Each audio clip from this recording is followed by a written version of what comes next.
Welcome to Say Again, the podcast by the Cultural Brokers, a dedicated space to unlock the power of charities. I'm Emmanuel, and today we are joined by an incredible guest, Marluce Silva Peters. Marluce has made a significant contribution to the ACT community since arriving in Australia from Brazil in 2003 and serves as the coordinator of Doris Women's Refuge. Welcome, Marluce. Thank you, Manuel. That's a very nice introduction. I don't know if I'm deserving of your words. You know, it's true, and we might talk about that a little bit later because there's also some recognition that you receive in the past years, but we will talk about that.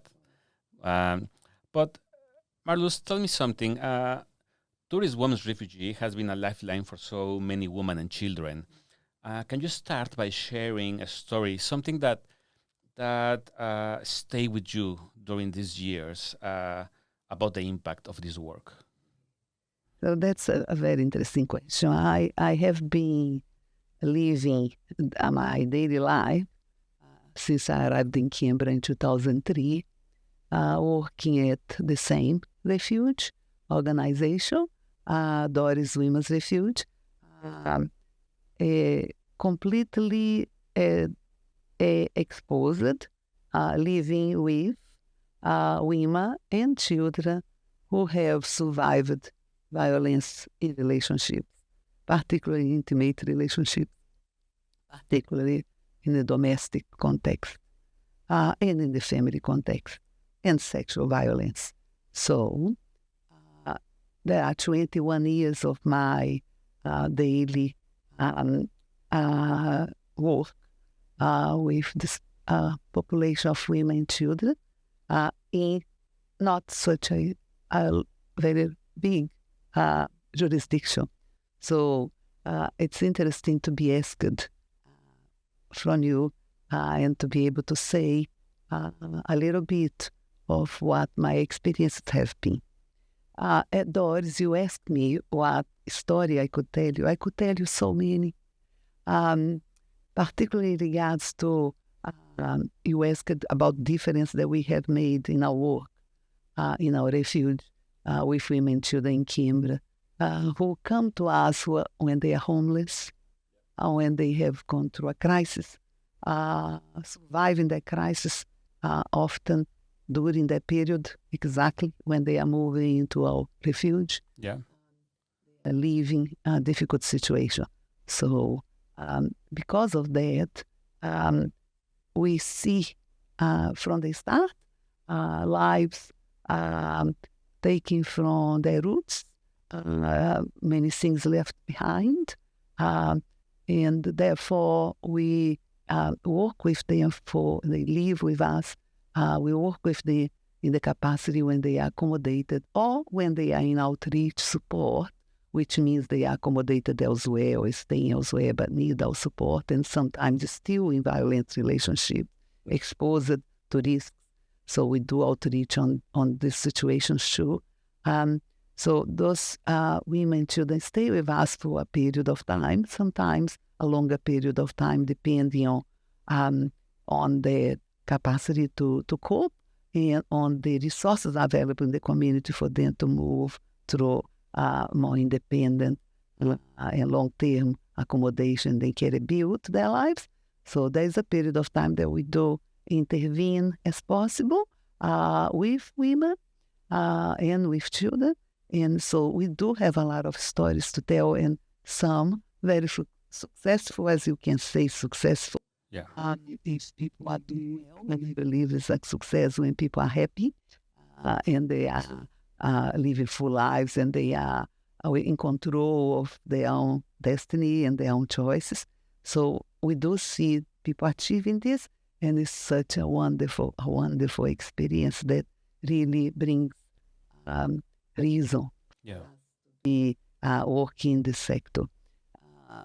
I have examples of marvelous achievements, such as we supporting women and children to advocate for very difficult things in the justice system, or the legal system, actually, not justice, but legal system.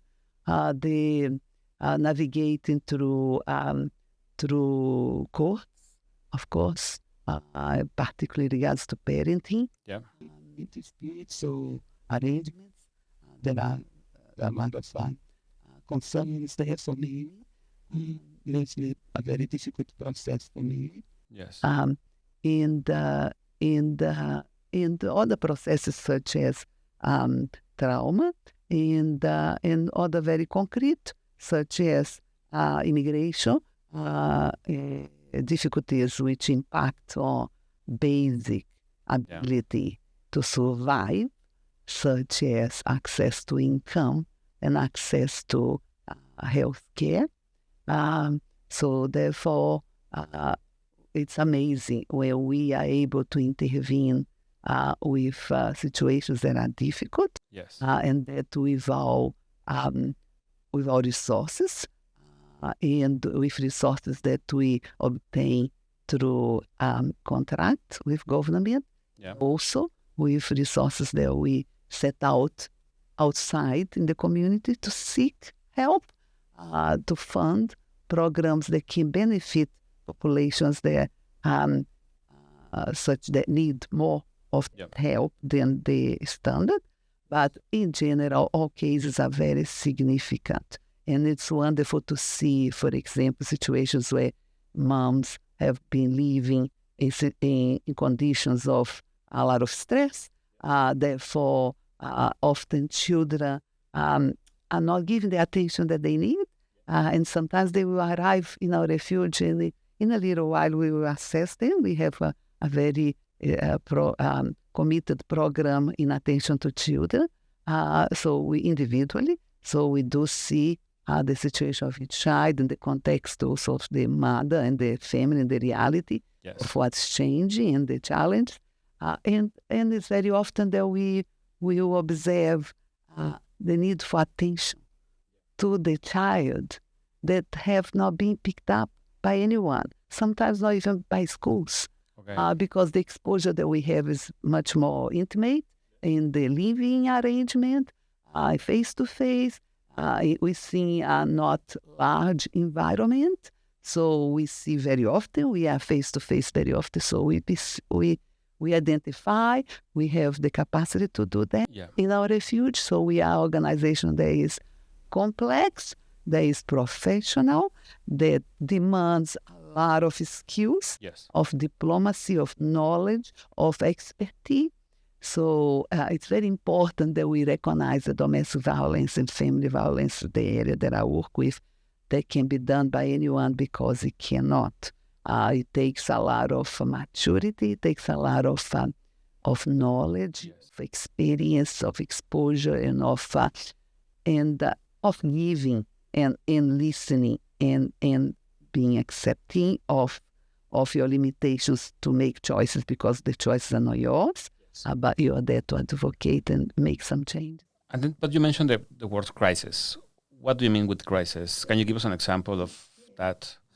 Crisis, we say crisis is when people are in the transition, in a period of transition of life, which means in our case, because we are a refuge, which means we provide supported accommodation. We also provide outreach support. So in our case, for accommodation in particular, crisis is when an event of violence has happened recently or just happened that resulted in a woman and a woman with children having to leave the previous home that they had, or where they were staying, or where they are transitioning to, because they might have left the main home where violence has occurred and are couch surfing, or are with family and friends, which are the vast majority we know it's the vast majority of the population that is seeking help. They are seeking help from friends. They are not seeking from organizations, they are not going to police. They are not, they are just dealing with it, with seeing the resources that they have. But very often those relationships break down too because of the pressures of another person in the home, or sometimes a person with children, sometimes with many children. Just recently, we have an example of a family that arrived from interstate, and they had fleeing really a difficult situation with 6 children. 6 children, yeah. Friends' home. So that changed the dynamic of any home, any family. And of course, it won't be sustainable for long. So there are a number of situations that they occur. So that's what we call crisis, when people are not where they live, that they don't have that belongs. They are surviving a traumatic event or violent event. Children are also part of this if they were not directly impacted or the violence was not directed to them. They have witnessed it. They have experienced it too. Okay. And how does your team help women and children to start rebuilding their lives after living like these violent situations? Doris, Women's Refuge, has been doing this in the ACT since 1987, March 1987. Wow. So we've been around for a long, long time. Doris was created as a grassroots organization, really, by women, for women, by volunteers, self-funded for a long period of time before any concrete help or assistance or contracts funding from government or external agencies. Simply by women, for women, donating their time, donating their property, their resources, their work, helping women, because they noticed at the time, and even much prior to that time, because Doris is not the longest serving independent, autonomous, feminist community organization, women's service organization for refuge for women and children in Canberra. Doris is not the longest service, so even before that in Sydney, here, other groups of women have initiated that for women. So we've been around for quite a long time, doing precisely what we do today. So not much has changed at all. Our mission has always been the same. Our constitution has always had the same purpose. The work that we do is pretty much the same, which is our wraparound, holistic, trauma-informed. Of course, we are doing each time more development and learning and creating knowledge on that and experience on all of those areas of established relationships that are productive. But we will do that. We will receive women and children in crisis who are homeless, who have left because of violence perpetrated against them. Yes. In the context of whatever violence, but mainly intimate relationships and family relationships and domestic relationships and sexual relationships or abuse. Yes. So therefore, we receive them, we support them holistically, based on the needs that they present to us. That's important. So it's very important. It's something that our induction of new workers, I centered a lot in 2 columns. One of them, the first one, for everyone, the whole time, is children. Okay. Children are more important than anything else or anybody else or any issue. It doesn't matter. We first look at children. Then we look at anything else or everyone else, including mama. That's the first thing. Attention to children, observe children, make sure children are safe, make sure children are assisted, making sure children are understanding what is happening to them as much as possible in accordance to agreement with their mother. Because people make choices. We do not make choices for people's lives. Interesting. We make choices. Yeah. We are there to support them on their choices and to stand by them. Wow. Yeah. Now, you ask me, generally people ask me, the following question is, what if they are wrong? Yeah. Standing with them if they are wrong? Yes, we are standing with them when they are wrong. Okay. I do not make choices for nobody. We do not make choices. Our team Yes. and people that work in the area of, a feminist approach, agenda approach to domestic violence. We don't make choices. We, however, make sure that people are reaching informed choices. Okay. We will inform. We will provide and go anywhere that we need to find the correct information, that the person is correctly informed, expectedly informed, be it by lawyers, be it by doctors, psychologists. We will see what is necessary. Yes. But that the person will not make a decision, hopefully, without listening first and knowing first. But Right. if people make their choices anyway, or it doesn't matter, it's their choices, so we do stand by them. Yeah, but you put all the information for them, right? Sorry. Yeah. But there is one caveat, really, and that's safety. Okay. So if there are safe concerns that are very significant, particularly regard to life and to children, therefore we have other obligations. Right. We have legal and statutory obligations, and we have moral and ethical obligations. And our clients, the women and children that we work with, they know that. Okay. They know the extent to how much we will, absolutely not represent any risk to them, except when the risk is already there and in regards to life, safety, Okay. health, of course, in safety and treatment of children, safety and treatment of children is paramount. Yeah, it's a complex process, definitely. But what happens when someone reach out for help? Like, how is the process at the office or in general? Like, how is the process for them to reach us? Yeah, and for you to receive that information and to process. Yes. We have a system. So in the ACT, it's a government system that we are contracted by government and funded by both the territory and the federal government for the homelessness contract. So what we do is we will participate in the system, which means that there is a central intake system in the ACT for homelessness services. Okay. And anybody that needs to access a refuge or receive other types of support in regards to homelessness or to family too, they do other referrals.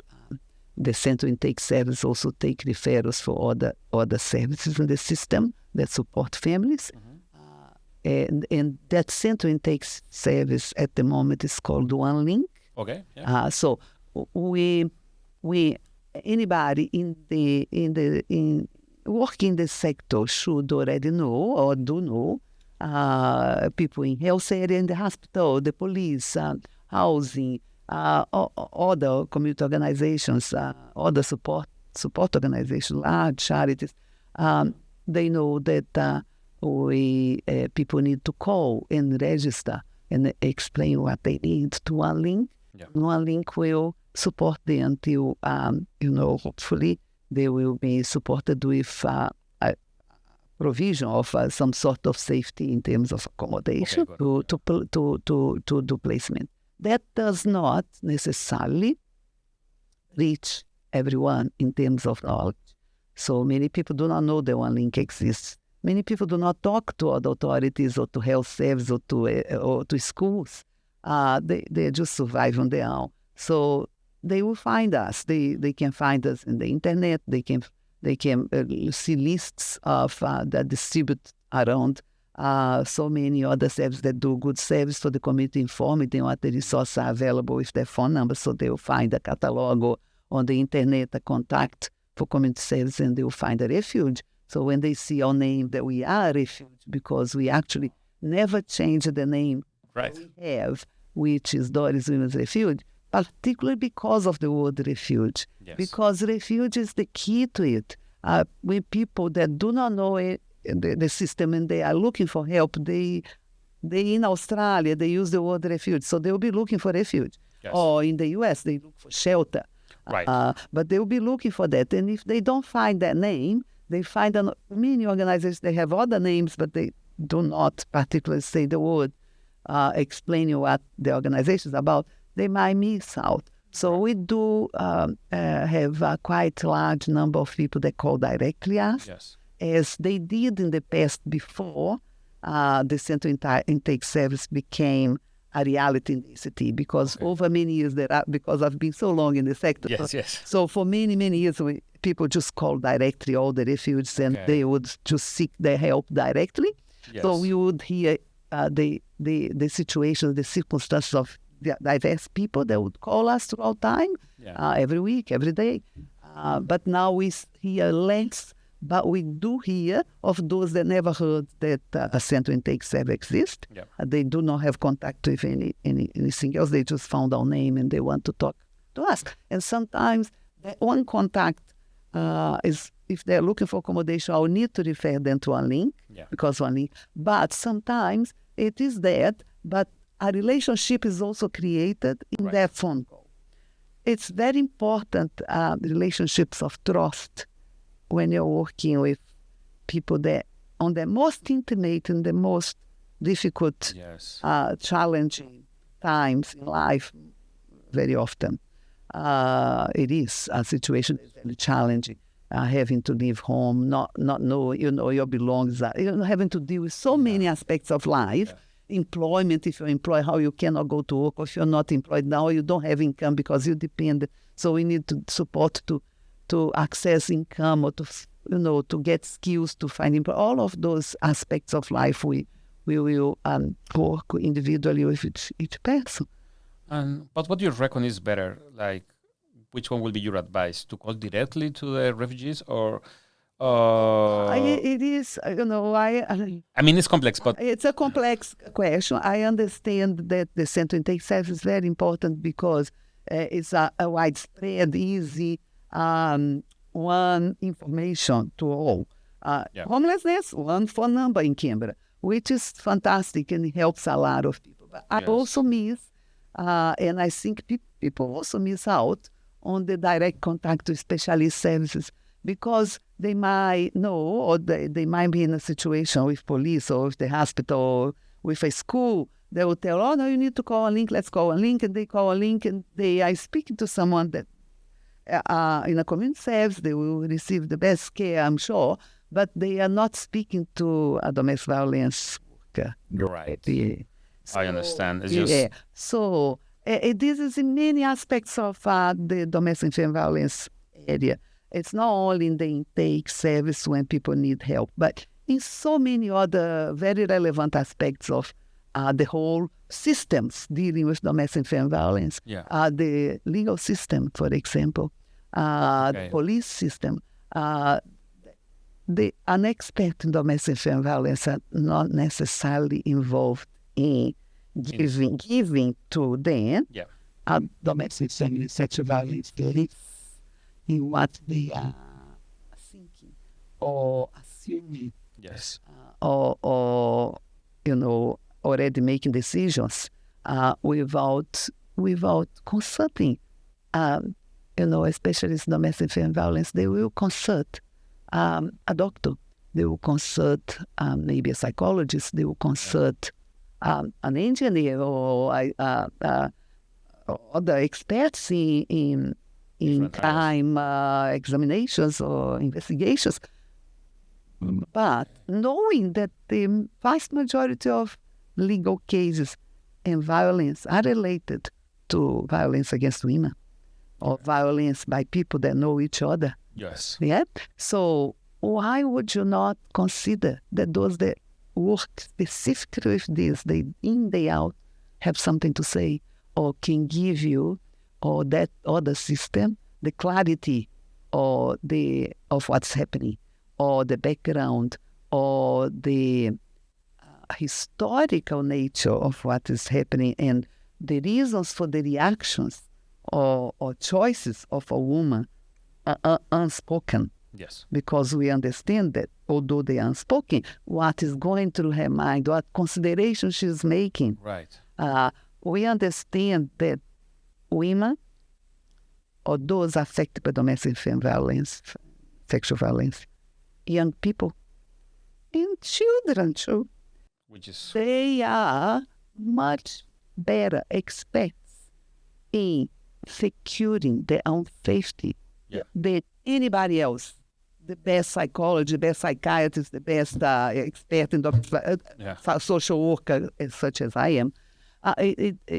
They are the expert. They understand their circumstances. They understand the person that they have fear against. Yeah. They understand what functions. So they are the experts in their own safety. We need to listen to them. So it's very important that the input of those, what they say, lived experience. So now people they are dealing, they have survived that, or they are dealing with that, or they have needs on that, they need to be listened to, because particularly guys when choices are made by orders, by telling them what to do and might not be the best for them, that they know is not the best for them, or that they know that they can cope, or that their children can cope. So it's very important that people that we are talking about have impact on their lives, whatever we do, and those that work directly with them on their path day by day, that they are listened to, that we are listened to, so that an understanding is given to those that are in other systems, and that bad decisions are not made, such as decisions that are very often made in domestic violence arena, which is the misrepresentation, misidentification of perpetrators. It's quite often the women, victims, are identified as perpetrators. Oh, really? They are not. When they are the victims, very common. What's that? Particularly Aboriginal Torres Strait Islander community, there is a huge amount of evidence of that, of knowledge of that, the amount of Indigenous women that are not listened to when they report violence, when they report the risks, their own safety, and in many occasions, their reaction to violence perpetrated against them put them in trouble. That they are the ones perpetrating violence. And here, I've had the experience of that on a face-to-face of a woman that I knew that arrived to us in despair, that we knew very well. Yes. They had just been taken to jail for the night for somebody who we knew had already done that and tried again to strangle her. Right. Her reaction was so strong that, of course, mine would be, anybody listening would be, when you're being strangled, her reaction was to use whatever resources she had to survive, to breathe. And he had scratches, she had none. Right. So that's a complex issue. This is a reality. It's happening. But she was, of course, super stressed, super traumatized, super in terrible crisis and distress. Right. It's he crisis, literally. Was in control. Right. He was calm and collected. Yes. Yeah. So it's very often, that many systems will misinterpret. And I'm not just saying that the police does. I've seen social workers, as I am, misinterpret. I've seen case conferences where misinterpretation was shared by all, except by us, by the specialists, the ones that live through, that know the whole history, So we talk a lot in domestic violence now of control, the need of people to control, to coerce the history throughout time, and that's what indicates better domestic violence, because people will not come to authorities and say every time they have an event of violence. Most don't. You have a point in there. Yeah. Most cannot live difficult situations. Most are afraid of exposing their children to violent people that will receive orders from the court to have access when they know it's not safe for their children. So they need to stay there so that they are always with their children to protect them, regardless of how they suffer. Right. Yeah. So there are many extreme, for some, thinking by women that others judge as, why is she doing that? Why is she not making other choice? Why is she not leaving? Why is she not reporting? Why is she accepting to live through this? Families blame. So blame is a part of the circumstance.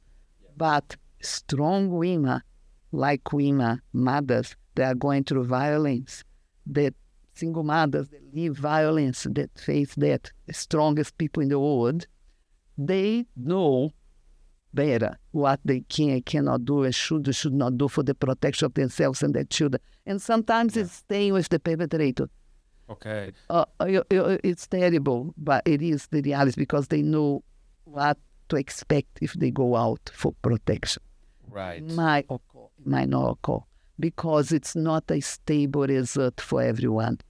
The responses that you get for some is not the same response that you get for some others. You're right. And what is the role of the social aspect, like in a place like Canberra? Because in a way, everybody knows each other. So I guess, do you think that's a fact? That's a very, very important question. Thank you for asking this question, because I have something to say about this. So your question to me is, Canberra is not such a big city. Metropolis. So people have connections, people, circulate, and they know each other, and the likelihood of people being found or identified or of being exposed to a perpetrator is larger. It's the case. It is true. Very often people will choose to go from the south side to the north side exactly, or the north side to the south, to give that distance.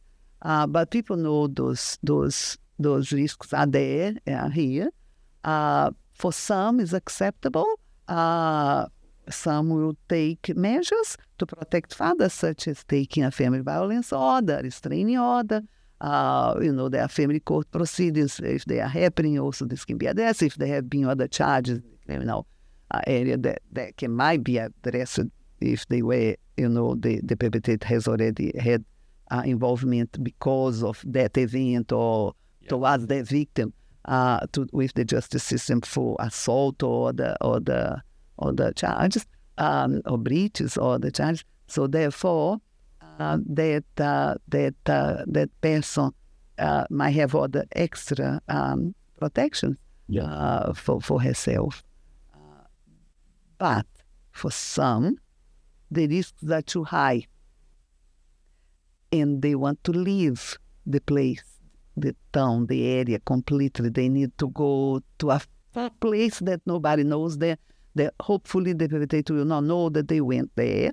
Many will choose friends for asking for help. Here, many times I've seen people that come from interstate to a friend here in Canberra because their friend was a friend that the husband never knew existed. Okay, gotcha. So that he will never associate Canberra. Of all places, Australia, he will never think of Canberra because he knows I never had any association with Canberra. Yes. But I chose my friend, that person in Canberra, to ask for help because then I'm more protected. It's very important that systems recognize, again, women are the experts. Victims are the experts in what makes them safe. If they say that they need to leave, they need to leave. Okay? They need to be listened. And therefore, systems should not make it difficult for them to leave and should not make it difficult for others to come for help here, because this is a model of funding in the whole of the country. No. Sometimes we'll put, very often, on some, we'll put people in difficulties because they consider to be of a state, of a jurisdiction, of a funding area that is not the same of the other one. Okay. So you have barriers, such as you can't arrive somewhere and apply, for example, for access to housing for long-term accommodation, you need to wait a period of time living in that area. Yeah. If you're going to refer to accommodation or supported the crisis accommodation, why here? You have funding in your state. There is just across the border sometimes, very close. So this is really heartbreaking that those barriers exist in Australia. Australia is not that large. We should have a communication throughout the whole of Australia to at least have one, common denominator here, in terms of domestic violence, and accept the nature of it. The nature of it is that people will do what they need to be safe. And if they need to go through difficulties elsewhere to be safe, they will. But why do they need to go to those difficulties when they can explain why they have left? Why do they need to be elsewhere? And they should be helped and not buried. So that's a good point. Thank you. No, interesting. And can you take us through a typical day at Doris, like from the whole day or 9 to 4, like that kind of stuff? What's happening every day? Doris is not a large organization. Doris is complex, but not large. We have just a complex of townhouses in an area of Canberra, and we have some external properties, particularly for women who are living and need a place to stay with, and they have male children. They are older male children. So we will reserve those external properties for families with older boys. Yes. Absolute to keep families together, regardless of age. And it's a secret location, right? They are. We call them safe houses. Yes. Which means that we do the addresses are not our addresses. Physical address is not advertised anywhere, except those that need to know. Police, the housing ACT, who fund us and who provide us the properties and child protection. All the organizations that come and visit, many other services come and provide service inside our refuge. Disability services, physiotherapists, occupational therapists, psychologists, counselors, nurses, midwives, even police come and do, some contacts there, child protection and mental health. In general, there are many people, other community organizations, many support for families and parenting and one-on-one support. They will come and provide service inside our refuge. So our day is, so our refuge is not very large. Yes. And we are very proud of the fact that we are independent and that we are autonomous and that we are feminist and that when I say feminist, it's gender-based, it's not that extreme. It's that we put a lens,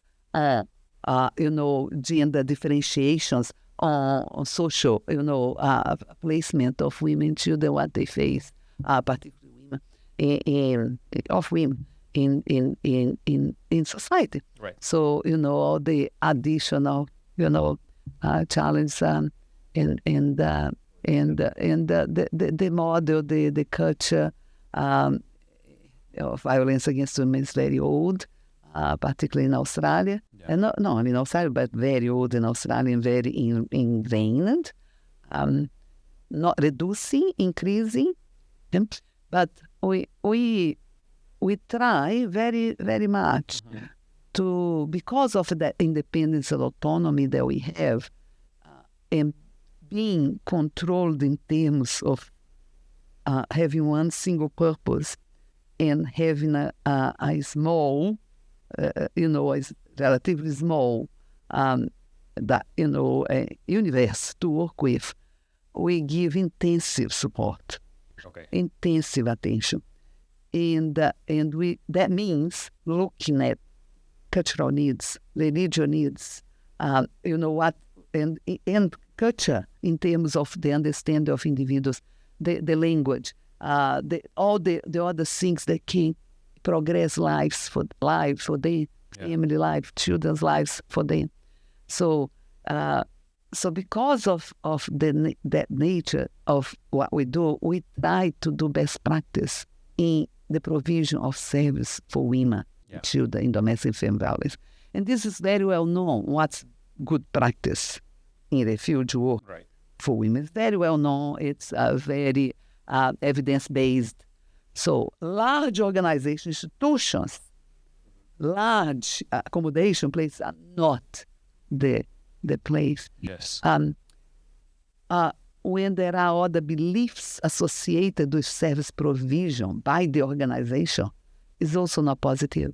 So those beliefs can be politically driven, it can be culturally driven, can be religiously driven, which is very often because religious organizations are very often associated with community services. Yes. But we're not talking community services, we're talking women's services. Which is, So it's very important that we, women's service, do pay attention and give individual attention to different needs. And that the community that they create is conduent to a very, skills-based and knowledge-based and thinking-based and therapeutically ability to heal in a proper way with the conditions to heal. So that's what we do. So a daily work for us, it can involve completely different things. It can involve simply attending Centrelink to advocate and make sure the benefit for someone is appropriate, or advocating for why a mother that has a child with cerebral palsy is not receiving a care payment, a care payment, or is not receiving assistance for that. Or, there's a whole process to get evidence for that. Yeah. Or crisis payments, anything that can be related to income. So it's something that might be as simple as that we have one of our workers, our case workers out with a client to sort out problems at Centrelink, or at Medicare, or any other place, or a debt at CIT or somewhere, to a woman in deep crisis. It really needs support, and sometimes it's suicidal ideation. Or a child sick, or a woman sick too. So there are so many different events, and then we might have a case conference, so we might be writing a case study to present in a report, or preparing a grant application, because that's another thing that takes a lot of time from us, is the compliance with contracts, the compliance with processes that are decided by funding bodies. There are no ours, but we join because we understand it's for the, improvement of the system. But those are time that we need to dedicate to outside of the daily assistance to people in the refuge. But we can be, for example, in the same day, having a case conference with many agents in the sector involved with a family, including child protection, sometimes police, sometimes, the school or a psychologist. We might be in a case conference with that very difficult case that we're trying to show a different view for everybody. Okay. And we need to be expert in how we represent the family and the confidence that they put on us to try to achieve for them what they want. And we understand why it makes sense to them, but it might not make sense to other people. So we are always representing and advocating and making those links. But we might be also cleaning the bathroom of a unit at last minute because somebody decided to leave yesterday and we have people waiting. Yeah. So we need to clean.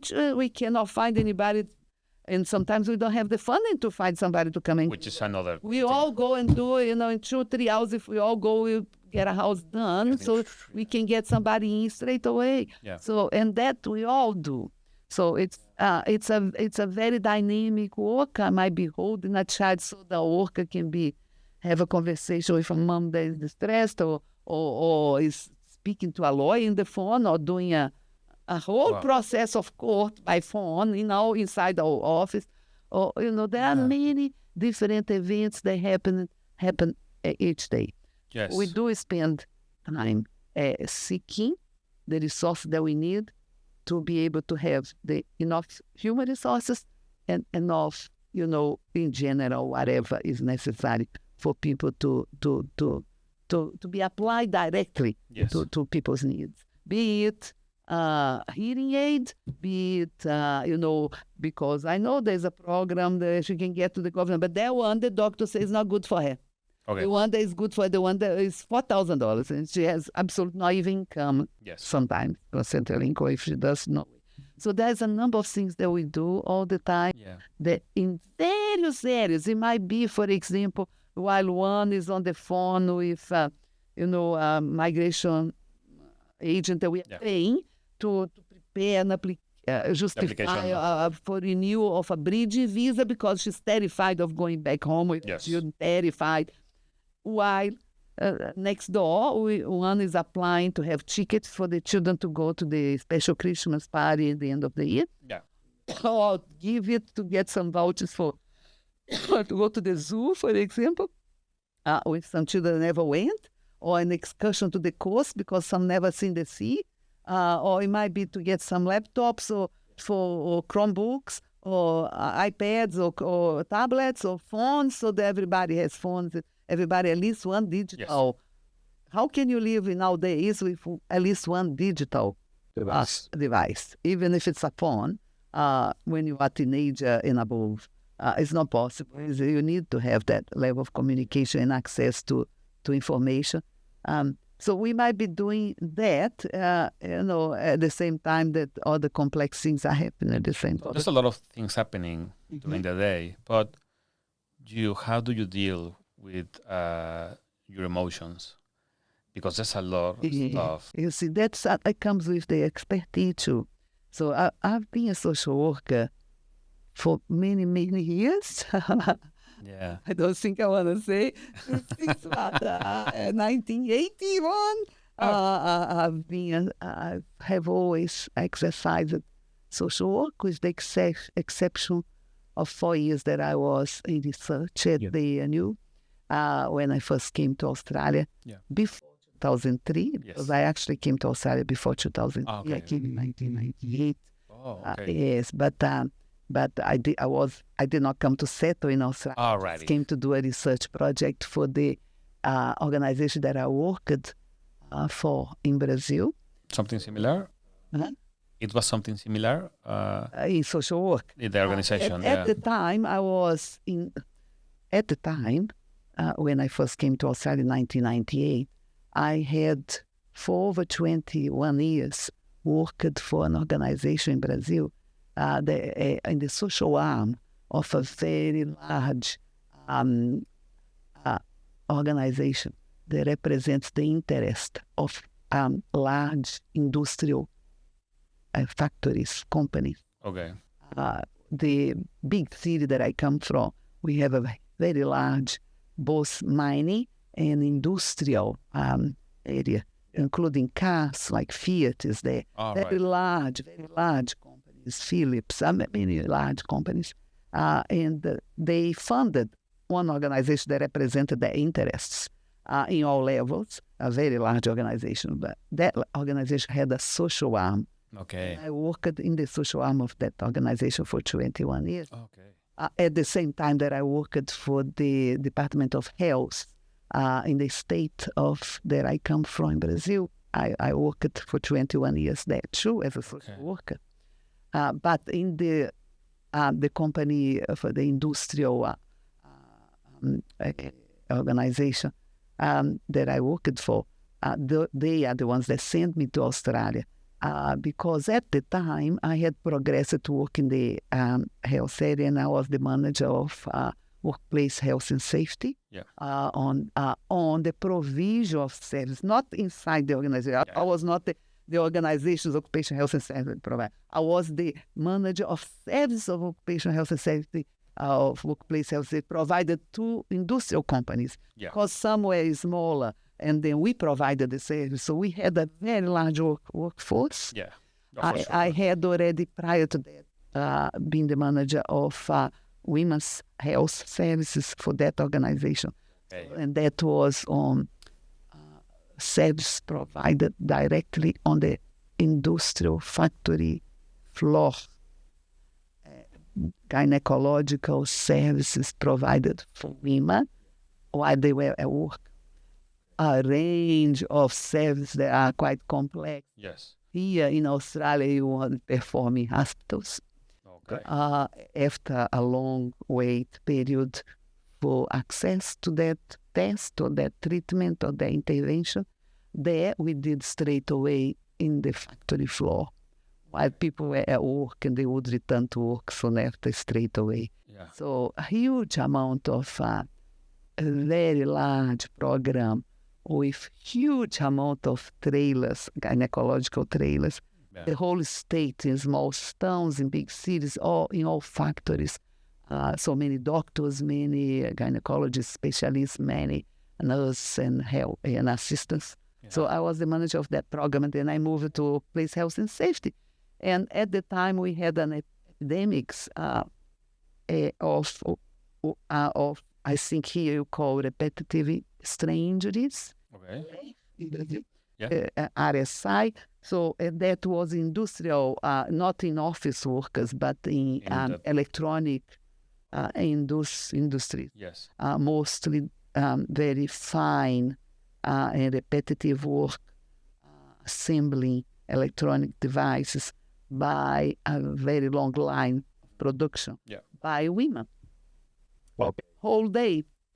So we had an epidemic of RSI, repetitive strain injuries. So and because it was the area that I managed, we this large organization contracted others to help, including from Australia, from the ANU. There were some experts, and I was designated to come and work with them in a project to follow up what was going to happen through time, with long period of time, a follow-up of people, what was to be expected and what treatments worked or not. So I came to Australia to do that first.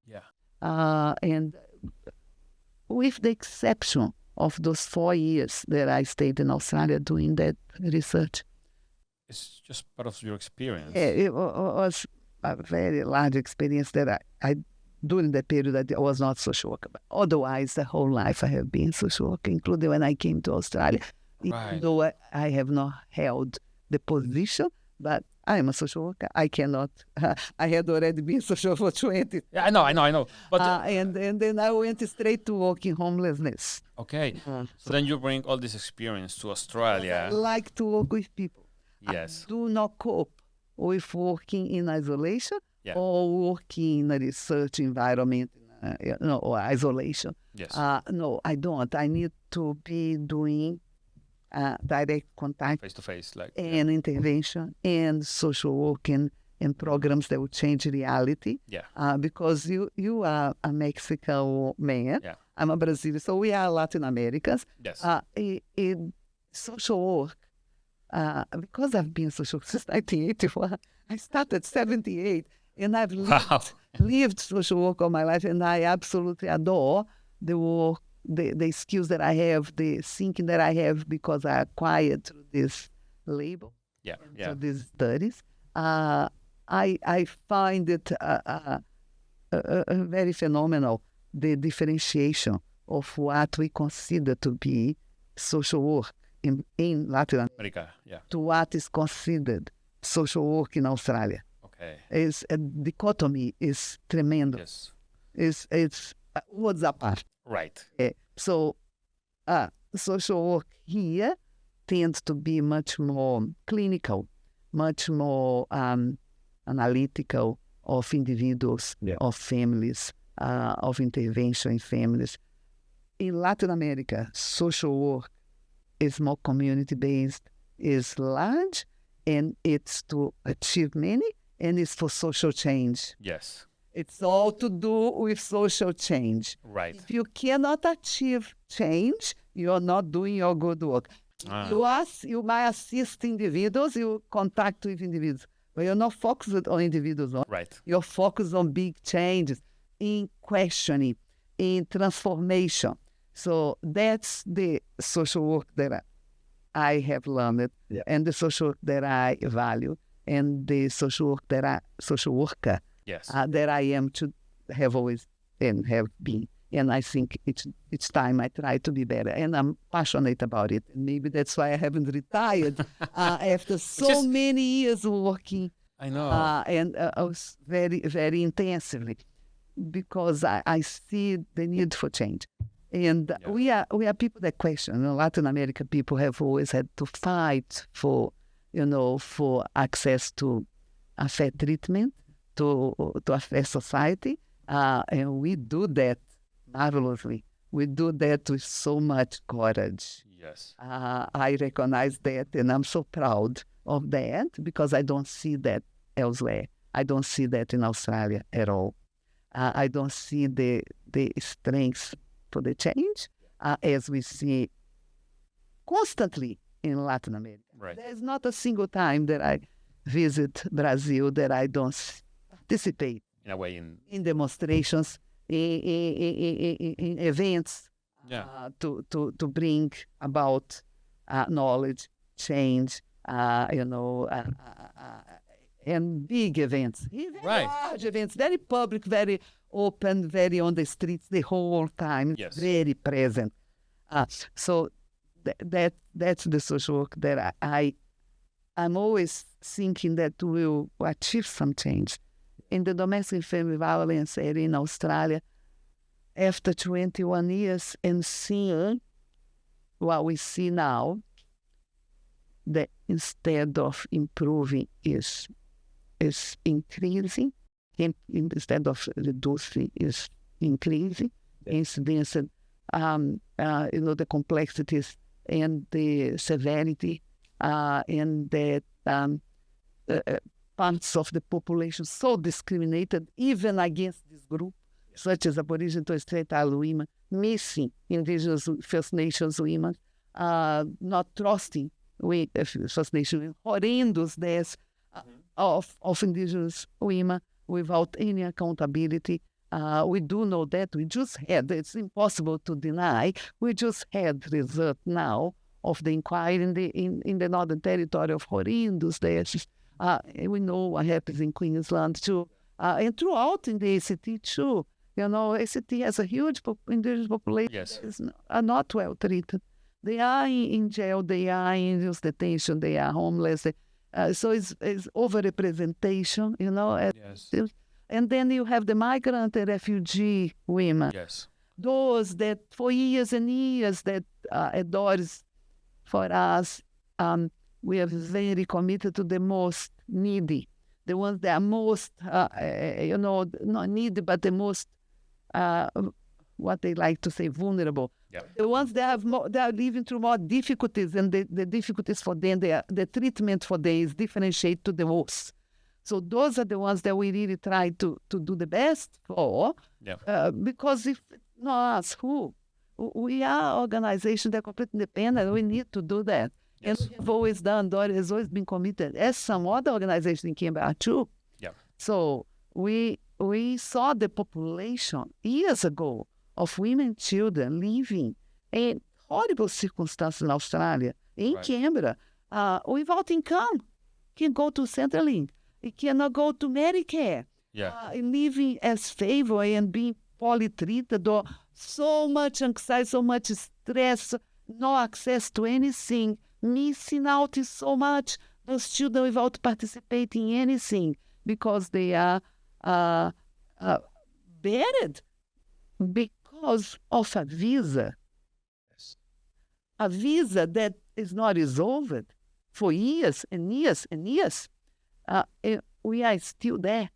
Years ago, we started so very much our commitment to this population as much as we can, which is not much. So we only achieve a small group, and we needed the help, external help to do that, because the resources needed are very large because they don't have anything. And many cannot even work. They are buried from seeking work. Some are buried from seeking personal improvement to study. Yeah. They cannot do enroll in a course of study. That's correct. They let alone have any funding for that. And this carries on for years and years for women and children. Right. And for years and years, so children living buried from participation for years and years. And then 10 years later, they say, oh, you can stay. Mhm. So, oh, you are going to stay because we advocate so much. So the reality is, where are they going to go? And they're here. And what is happening? We are raising a number of people. The numbers might not be so large. I don't know the numbers, into whole of our society. But they are present. They have been present for a long time, and nothing has changed. Their circumstances have not changed. So we have changes in government, but they are still there in the same position they were before. I know for some there have been some excellent results, but for those that we are seeing in situations of domestic violence, we are still in advocacy, strong advocacy. Yeah. To demonstrate to government that they are here because they were victims of violence and they were not at fault for not being able to comply with the processes that their visa required, or they could not or would not stay within an environment of violence against them and had to leave before the time visa was not complete. So all of those elements are come into play for us to advocate and for us to support, and we go out seeking funding for that. Yes. So I apply for grants, and we have been very privileged to have had the support of Hands Across Canberra and others, including the John James Foundation, but I need to highlight there is no foundation, because there is no foundation has been to us a very safe and supportive and understanding source of help. Yes, and very committed over the years. So we are very pleased with that commitment to our program that assists, refugee, asylum seekers, migrants, who have no right to access Centrelink. Yeah, because it's like a relationship of power that people is just trapped or attached because they. Yes, relationships of power. You said exactly what it is. Yeah. They depend, particularly in regards to immigration process. Yes. Which when people have those barriers, they take over completely the lives of the family, of all members of the family, because without the stability of what are you building, where are you staying, what are you fighting to achieve, and what are the risks? I mean, some risks are very serious in Australia, even for those people. They are victims because they're not satisfying something to do with visa. They take into detention. I mean, that's terrifying for somebody that have never done anything wrong against no one. They just the fear. And some, they just cannot go home. They don't want to go home. They talk about dying if they go home or before they get home because they are afraid. So we have all this work in advocacy. And when we go out to seek help from the fundings that we have received, from the Chief Minister's grant to the John James Foundation, and there is no foundation, and Hands Across Canberra, and then separated from there is no foundation quite a few times in different situations, circumstances and applications. We seek the help for this population. Yes. Because this population needs the food, needs the clothing, the transport, the mobile phone plan, the electricity, the excursion for the child, the health, the medication, everything. And sometimes they have to pay the GP separate privately because Definitely. they have Medicare. And sometimes we have a marvelous organization that we so much respect, which is Companion House. Okay. Yeah. In Companion House they can go for people that are asylum seekers, but some are not eligible for Companion House either. Okay. Yeah. We work with individuals, so you can never generalize, that situations of domestic and sexual violence present in a certain way, or victims present to you in a certain way, or it's not. Everything is individualized. Yeah.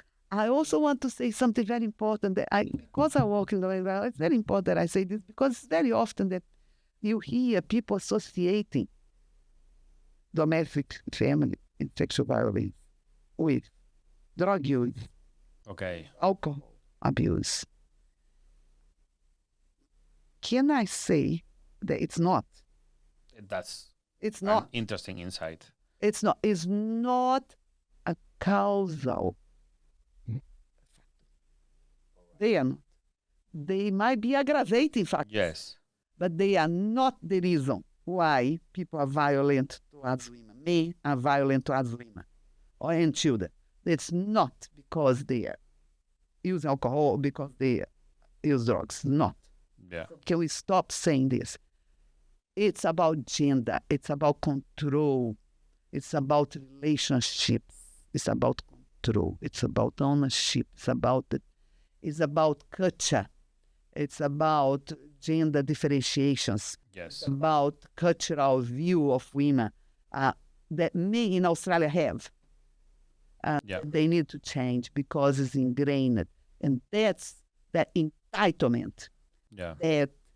That and more what is appalling, the fact that they know that very often, more often than not, they can get away with it. Yes, and because the consequences are not as severe as they should be. Not at all. Not at all. Not even with new legislation of coercive control, which we don't have yet, but we have some, inserted, some rights inserted in the legislation that we already have. But we are looking into this, but other states already have. This is all wonderful and very good. It's progressing in every way. But what needs to change really is a commitment to the whole of the country in taking this seriously and giving the importance that, for example, they have given very easily to other events that happened to me. And take immediate resolution to be very tough to protect me. Yes. They won't do for women. Why? For example, remember the one-punch attacks on me that's happening throughout Australia? Yeah. Particularly Sydney. One punch and then you're me on the floor with several, damage and dead. Immediate legislation appalling the whole country that this was happening to me. This need to stop immediately. Let's stop this. Let's even limit the number of people or times that can open the people that can go out to have alcohol, or new legislation immediately and very tough penalties and this and that and that. What about for women that die? What about the proper investigation for them? Or those that do not die but have been damaged and are reporting to you that have been living through this. Yeah. All of those reactions to what happened to women do not come in the intensity that they need. The outcomes for perpetrators are generally lenient. They are not heavy enough. Other things that can progress here, and I always hear, is because we don't have numbers. All right, so because of that, we stay paralyzed and we do nothing about it to improve. For example, Mexico might have, Brazil has for many, many years, and many have women-only police stations. Yeah. But staffed only by police women, for women. Yeah, we don't have that in Australia. Why don't we have that? So many women have so many difficulties in explaining to blokes that, hopefully will be one that will really be attentive and sensible. Yes. With an open mind, but some will not. And maybe even for those that are very open-minded, or, are willing to, or have had some training, or have had some knowledge, or do have already so much exposure, to domestic violence and have their understanding, can think outside of what might be happening to their woman and give importance. But many do not have that privilege.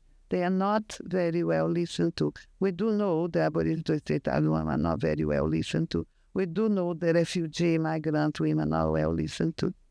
More than others. They have additional barriers.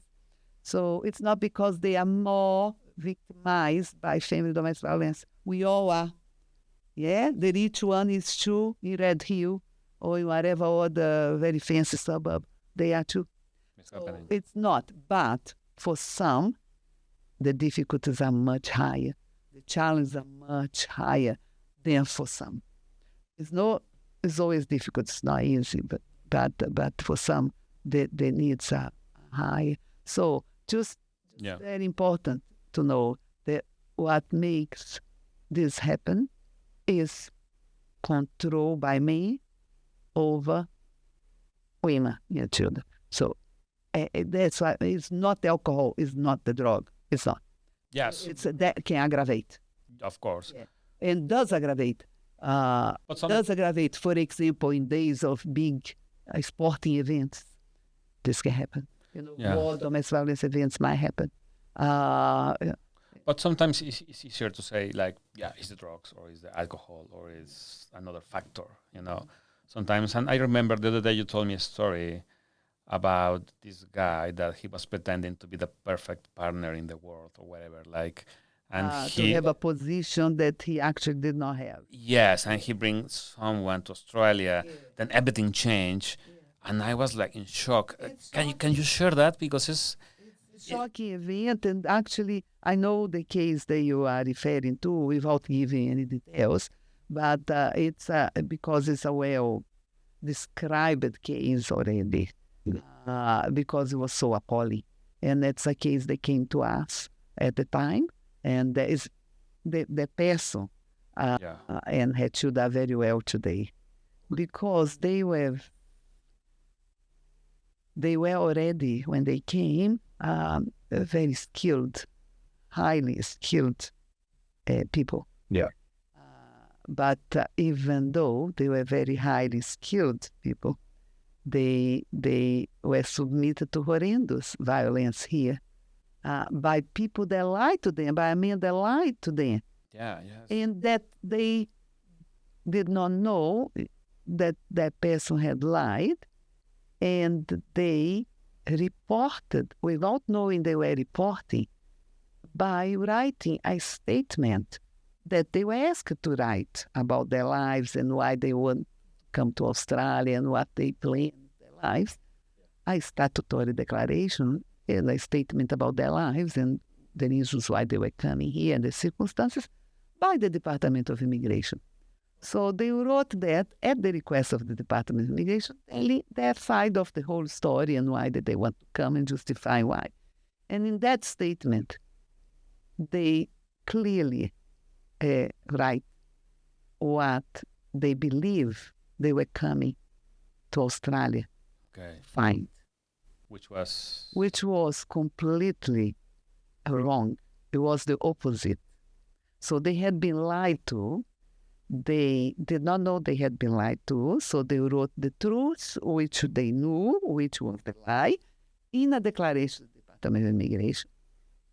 And never were they advised by the Department of Immigration that what their belief was incorrect. That it was actually the opposite of what the person had said.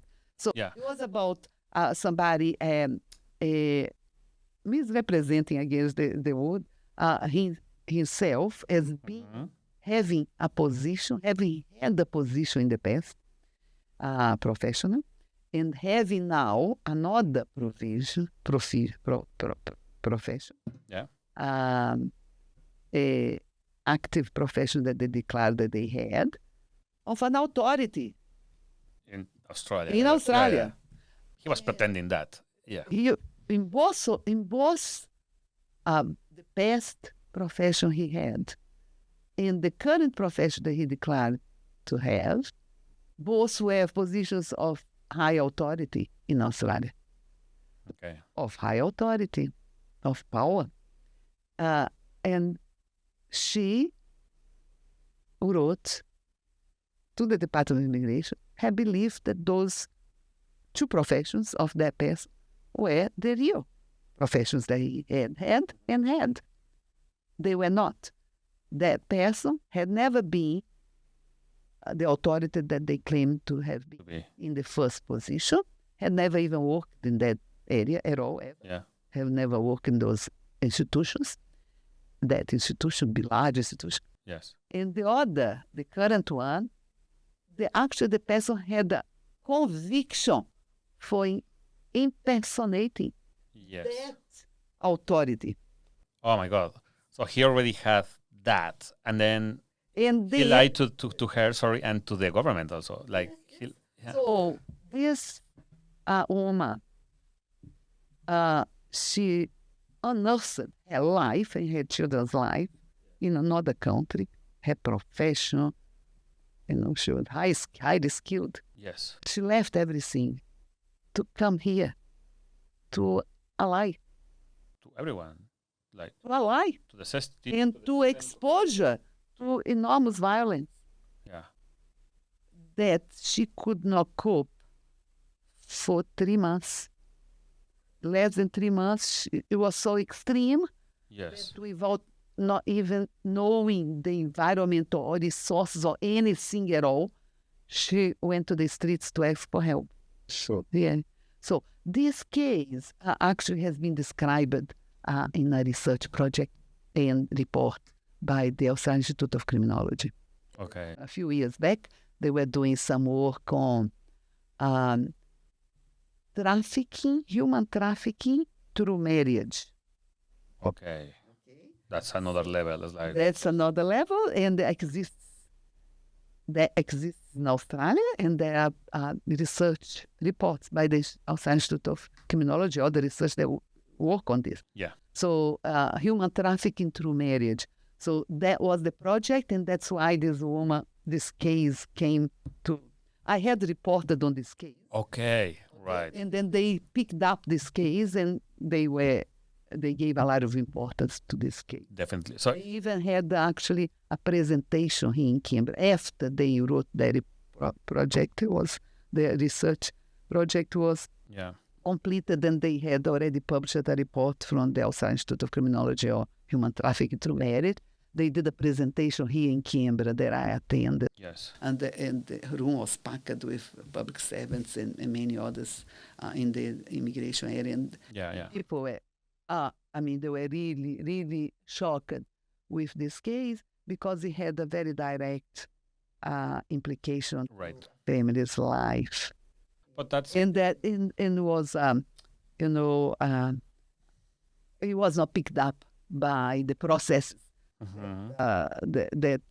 that were required for the migration of a Yeah. family to Australia.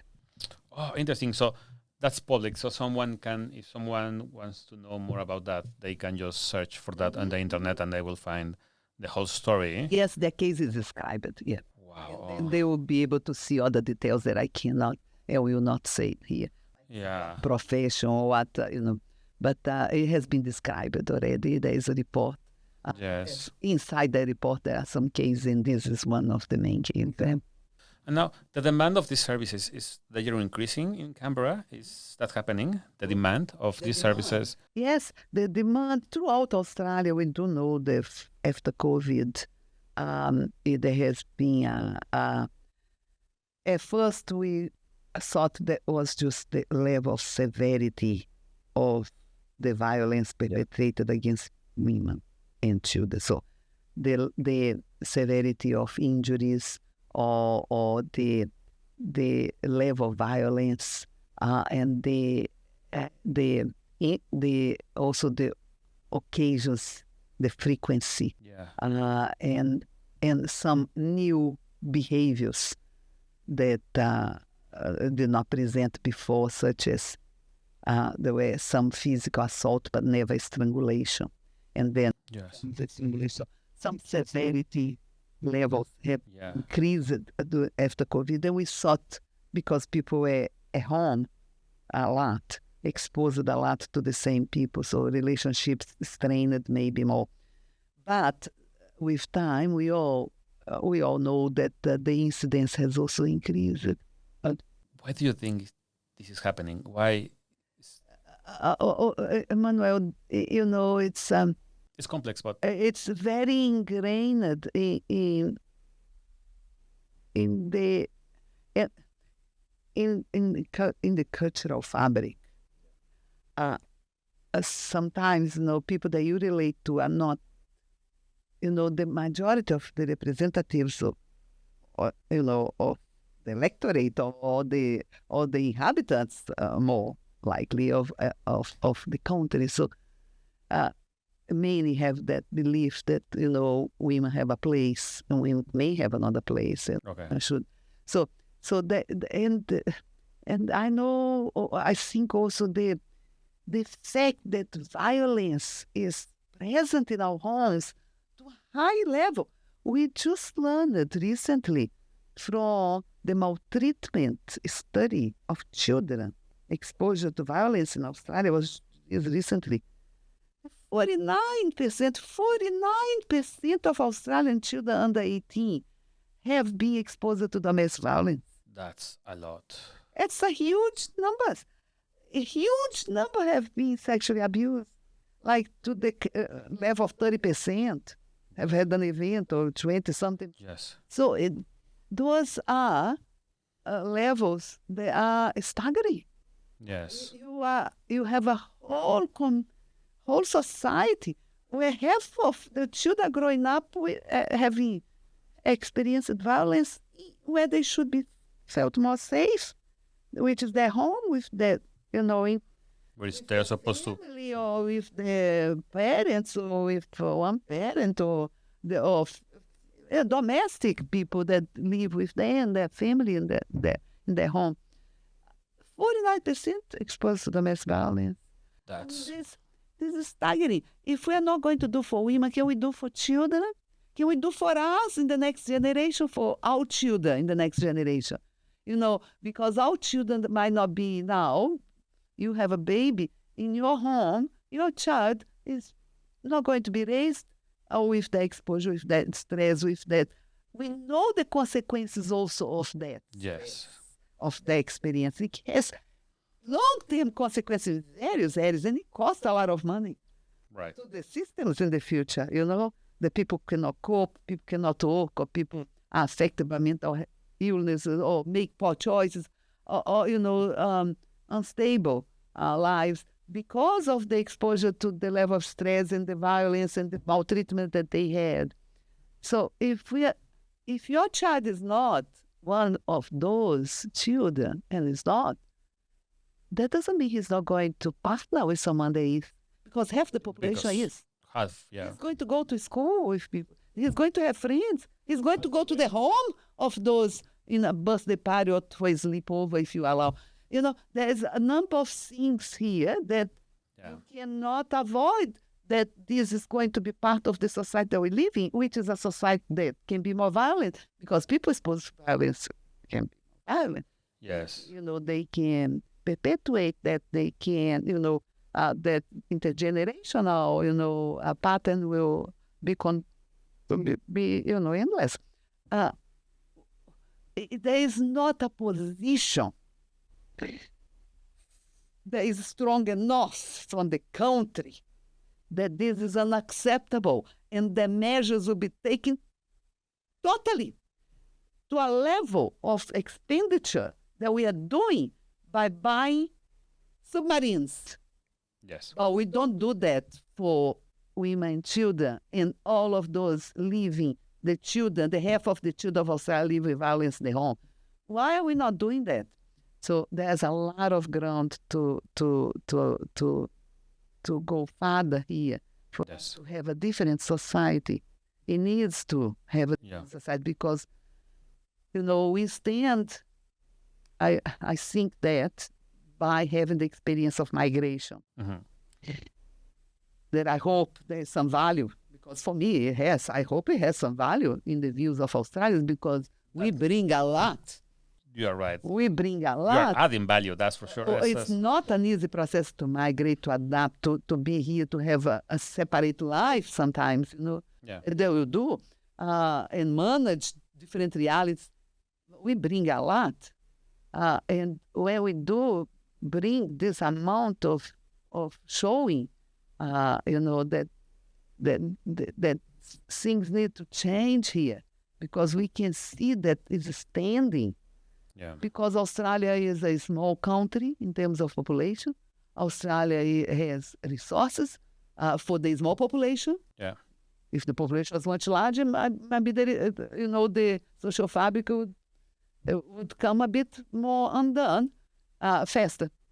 But it stands a bit and it keeps going. Yes. But it's not going to be success. It's not successful now. Yeah. It's not successful. There's a lot of people that suffer here. So a society is successful. People are happy.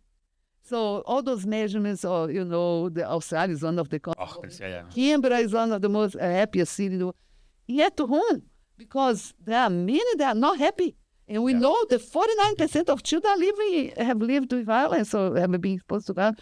Just that one number. It's crazy. Just that one number. And the amount of women that have been killed, just in the last, 1,000-something women since, a number of, not that many number of years, 87 in 1 year.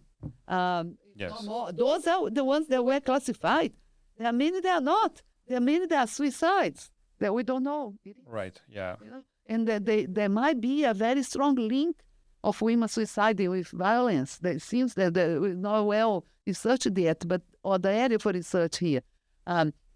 So the impact is very enormous for us to ignore and not do nothing about it. And we do a lot about it. We have national plans, we have funded. The federal government has given a lot of money we're going to give a lot of money to legal service or to frontline service, which comes also with a lot of processes for us, independent organizations that are not that structure. We need to comply with that. Yeah. So a huge amount of red tape and applications and justifications for you to continue to exist, although you've existed for 37 years doing exactly the same thing with all the responsibility, but you and the maximum resources, using the maximum possible of the resources to provide with all the commitment, but you still have to go through all those hurdles constantly to keep to keep a community organization so valuable like Doris in Refuge.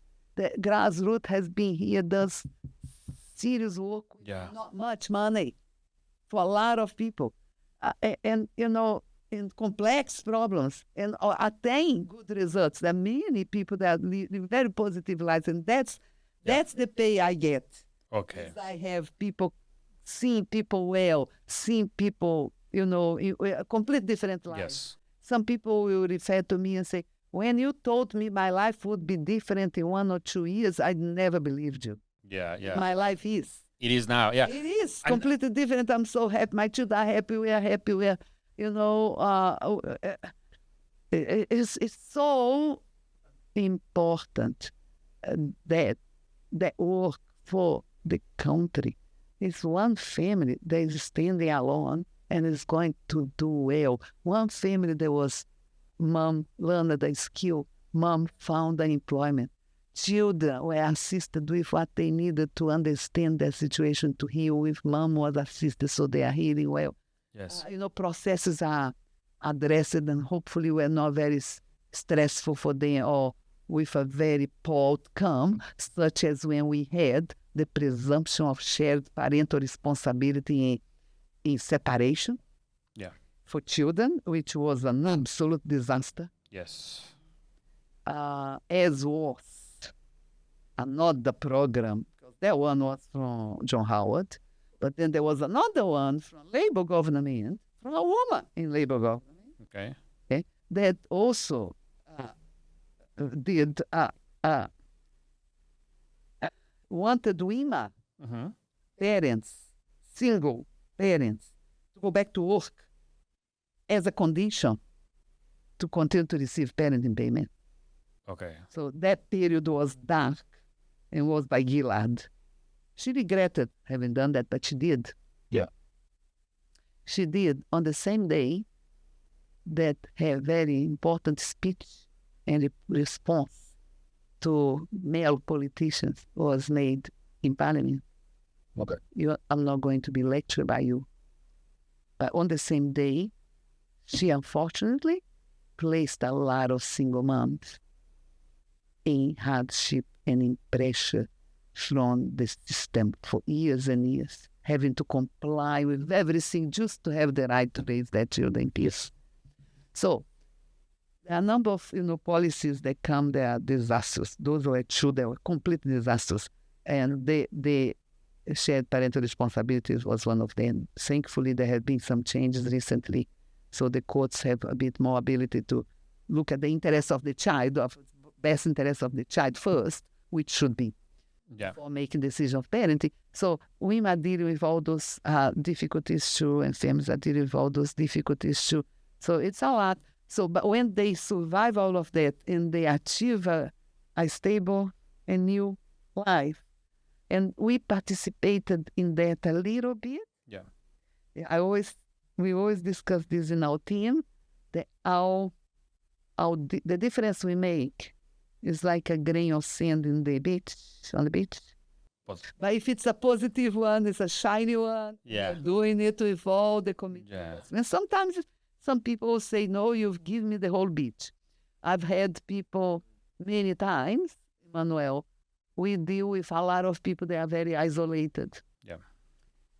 Isolation is very dominant in the, in people that are surviving domestic violence.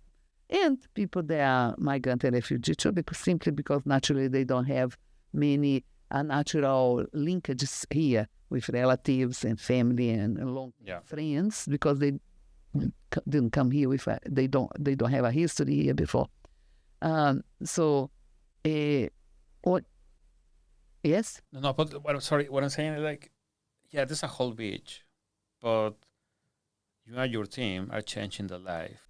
Yeah, of some of them. Yeah, but and that's a huge value. It's a huge thing. When we have one good result is so enormous, because one case, one situation to overcome that can take a year or more than a year. It can take a long time. It can take a lot of hours of investment to write up advocacy pieces. Yes. Make contacts, to go to meetings, to initiate legal processes, to find funding for a university course for somebody that cannot have HECs. You know what I mean? Because they are asylum seekers. I mean, all of those things that we pick up the pieces and put all together with real work. Real work that if you go to a migration agent, to a lawyer, they will provide you the best service, but they won't do the hard work for you. Like, they won't write your statutory declaration, all the details. One or another will, but generally they just send, go and do this, and we do all that. The high level that is needed for a proper advocacy. Right. It takes a lot of effort, a lot of time, a lot of knowledge too, and expertise and capacity to do that high level work. It's not recognized at all. It doesn't matter, because what matters is when we achieve the outcome. For example, to appeal something. Might be a decision from Housing ACT about an application for a client based on whatever component that is not matching what they want. Or it might be from the immigration, which is, a very high, difficult piece of document or evidence that they might be asking. So, or it might be an advocacy at less level of appeal. Somebody to have some peace because they are terrified. And you are the only one listening, because there is no funding for them around to that level of need of details and attention that is needed. So that's the work that we do. And then when we do have a result, we know it's because of what we've done with that person. It's not because of anybody else. And that's really satisfying, because it shows that we are capable and that we are fulfilling the reason for the existence of Doris Women's Refuge, because Doris Women's Refuge is much bigger than all of us put together. Right. It was here much before us, Yes. and it's going to be here much after us. Hopefully, if there is some value placed on best practice, Right. or provision of supported accommodation for women and children in domestic and family violence, and in general, Yes. provision of support, accommodation, and other service for women. Yeah. Needs to be very, very expert and provided by women with the right approach, Yes. not by generalist or mainstream in large numbers, and particularly those that bring other beliefs into the provision of service. Yes. Yeah? Okay. Yeah, we cannot bring our beliefs to the provision of service. Right. Right. We saw the state government doing so well when they stood firm that the hospital, for example, in Yeah. would not be run or by those that will say that this we don't do because of our belief. That's not up to them. That's a public health system that we taxpayers fund. Yes. So, yes, it's for everyone. Sorry. And the state government stood firm and did that very well. Right. Right. And then, but what's happening with the funding? Like, you're also receiving donations from people over there. It's just like, in general, how is working with? You see, Emmanuel, because